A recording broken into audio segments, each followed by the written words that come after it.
Hey, Agriculture Thoughts here, coming at you with another video. Now I'm going to plant up our mix called Red, White, and True. Of course, you have to have some sort of basket in your inventory that is set and prepared for 4th of July weekend. So don't forget to do some sort of mix in your greenhouse that has red, white, and blue in the basket. Let's get you set up so you can watch the show. All right, for this mix, it's Red, White, and True. We're going to start it off with Amore, King of Hearts, which is... early on it's a red flower, but it's supposed to have a white cross in the middle of it. We're going to go next with a, I believe is it a Surfina? Yep, it is a Surfina Giant Blue. Okay, so there is Surfina Giant Blue.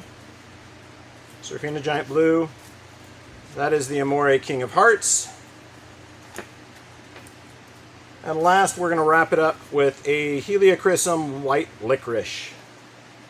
Alright, let's go ahead and get this all in there. Our Helichrysum is going to go in the center, and then the rest of our petunias are going to go opposite one another. So let's go ahead and fill this up, get ready to put this mix together.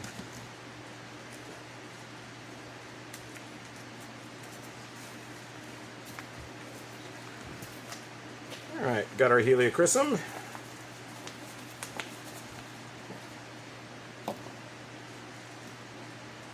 Goes in the center, and as always, we're lining the flats of the pot up to the outside. Next, our Amore King of Hearts.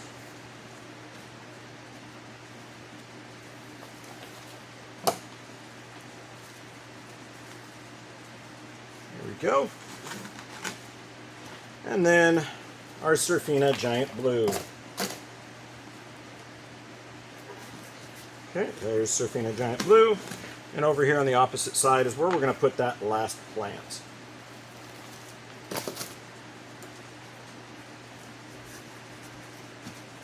Okay, like that. As always, we're going to go ahead and fill in the sides. We're going to leave about an inch to inch and a quarter, or inch to inch and a half of freeboard all the way around. So we're going to fill in those little triangular voids that happen when you put square pots in a round pot. There's always a little bit of soil that needs to be filled in those gaps. Anywhere that there's soil that gaps between the pot and your root ball of the plant that you've planted, make sure you put those in, give it a little bit of a shake to settle. And as before, we're going to still use the Western Pulp 4-wire hangers. And if this is your first video that you're watching from us, the pot that we're using is a 12-inch waxed pulp pot from Western Pulp. It is a completely biodegradable and recyclable pot. There is nothing that you have to throw into the waste stream. The pot can be put into compost, and the wire hanger can be put in a recycling bin. If you want to get really technical, you can punch out those little brass eyelets. There are 4 of them around the pot. You can punch those out and throw them into the recycle too. There we go. There is our Red, White, and True basket mix. A patriotic mix, one that you've got to definitely include in your basket lineup. Got to have those red, white, and blues. You will find that they do sell, and usually if they sell in multiples. So make sure you get that one in there. Got a little white Helichrysum in the center. As this all goes, you might want to help him out so he doesn't get buried in there too much. There we go. He's in there. Trust me. There he is. Alright, I'm going to go ahead and put this off to the side and we'll do another one.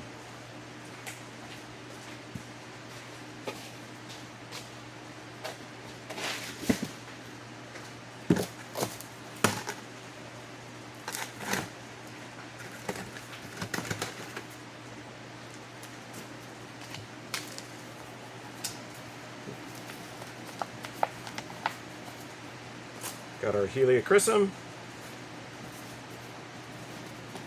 We're going to cut off the long bits on our Surfina Giant Blue.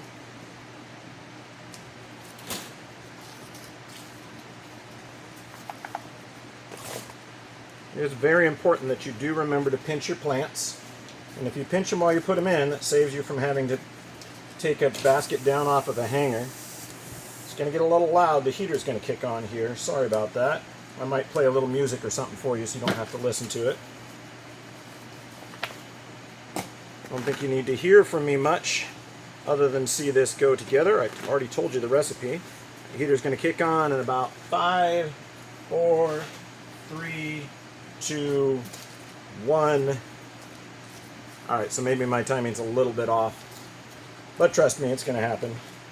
Give a little pinch to this one too.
getting ready for our next build.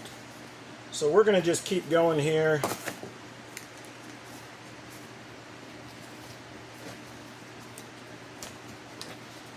And I had my students a little concerned that we weren't going to make the deadline to get everything planted in time, because they're still learning how to get quicker, which is okay.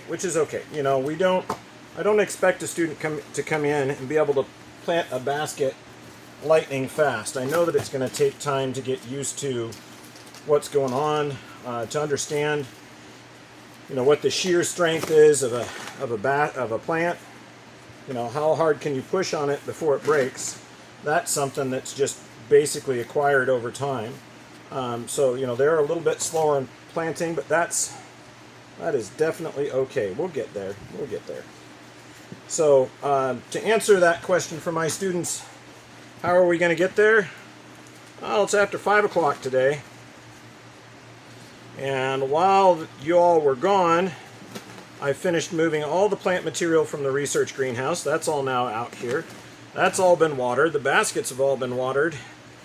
And I am taking my spare time now to help do basket mixes for you that you weren't able to do while we were in class or weren't able to wrap up.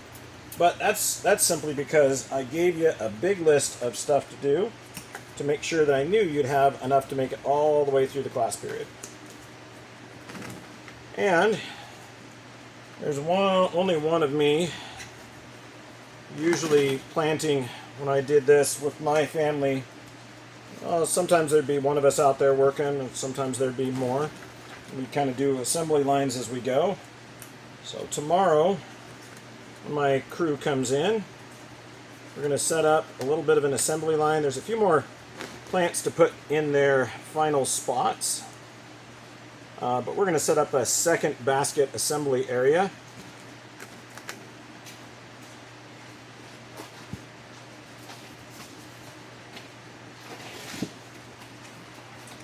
And our crew will be able to work there. So we'll have 2 crews working, which means we should go twice as fast. I think the next one I'm going to do on this is going to just be one of the ones that I would call like potluck. In other words, you get what you get, because I have a mix that I was thinking about that I think I'm going to throw together. And from experience, I know it will sell well. So I'm going to grab that plant material and try to put that together. Trying to hurry because we're going to have fading light here soon. And if the lights go out, it tells me it's time to go home. I'm not going to work out in the dark. I have got to have a break sometime. Just like everybody else, eventually you get to go home.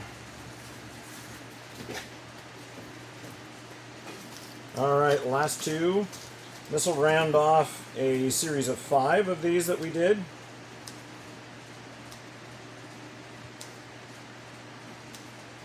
So I'm only with my students doing batches of 5 on the basket, so they'll come in and they'll do a batch of 5, and they'll come in and they'll do another batch of 5. That's going to ensure that we don't, A, run out of a certain plant while we're going through, and B, it breaks up the monotony. You know, as a person who grew up in the greenhouse industry, as soon as I could walk, I was out in the greenhouse working. So I was hauling flats of plants, I was filling pots with soil. I can remember probably, well, definitely by the age of 6, but probably age of 4 or 5, we'd be out there gathered around a wheelbarrow, putting soil into pots, putting the pots into a flat.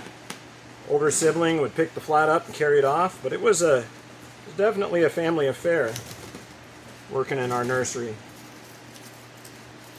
So, yeah. Actually quite proud of my students from today. They got along. They got some stuff done. Everybody had a job, and everybody was working on that. So that was good.